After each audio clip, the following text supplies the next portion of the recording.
Hi நண்பா, எல்லோருக்கும் வணக்கம். இந்த காணொளி பதிவு எதுக்காகன்னு பார்த்தீங்கன்னா, புளியந்தழையோட நன்மைகள் பற்றி தான் சொல்ல போகிறேன். ஸோ இந்த வீடியோவை ஸ்கிப் பண்ணாமல் கடைசி வரைக்கும் பாருங்கள். யாரெல்லாம் வந்து சின்ன வயசில் புளியந்தழை, அதாவது இந்த நுனி குழந்தையும் இந்த புளியையும், அதாவது இந்த குறிப்பாக அந்த புளியை சொல்லணும்னா உப்பு மிளகாத்தூள் போட்டு சாப்பிட்டோம் சின்ன வயசில். யாரெல்லாம் அப்படியெல்லாம் சாப்பிட்ருக்கீங்களா கமெண்ட் பாக்ஸில் கமெண்ட் பண்ணுங்கள். ஸோ நம்ம அப்படி சாப்பிட்ட டைமில் கூட நமக்கு நோய் எதிர்ப்பு சக்தியெலாம் அதிகமாக இருந்துச்சு.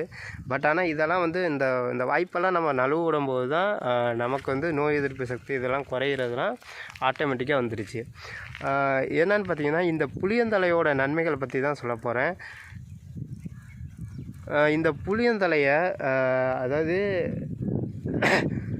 இந்த புளியந்தழையை வெறுதாக எடுத்து சாப்பிட்டாலும் சரி, இல்லை வந்து ஏதோ ஒரு ஜூஸோ கஷாயமோ வச்சு சாப்பிட்டாலும் சரி, தொடர்ச்சி நம்ம இது மாதிரி சாப்பிட்டுட்டு வந்தோம்னா செரிமான பிரச்சனைகள் நீங்கி குடலை சுத்தம் பண்ணும். இதனால் வந்து நம்ம நோய் எதிர்ப்பு சக்தி அதிகமாகும். அதனால் வந்து நமக்கு காய்ச்சல், அதாவது இந்த சாதாரண சளி இது மாதிரிலாம் வந்து வரது கம்மியாக இருக்கும். அது இல்லாமல் ஒரு முக்கியமான மகத்துவம் இருக்குது. என்னன்னு பார்த்தீங்கன்னா, இந்த புளியந்தழையை வேக வச்சு நம்ம வீக்கம், ஏதோ அடிபட்ட வீக்கம் இது மாதிரி இருந்துச்சுன்னா அதில் கட்டினீங்கன்னா கண்டிப்பாக வந்து, அதாவது ஒரு தொடர்ச்சியாக ஒரு 3-4 நாள் கட்டணும். கட்டினீங்கன்னா அந்த வீக்கம் கண்டிப்பாக வத்திரும்.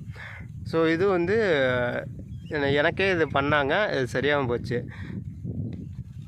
ஸோ இந்த வீடியோ முடிஞ்சது. வீடியோ பிடிச்சிருந்தால் லைக் பண்ணுங்கள், ஷேர் பண்ணுங்கள், மறக்காமல் நம்மளோட சேனலை சப்ஸ்கிரைப் பண்ணுங்கள்.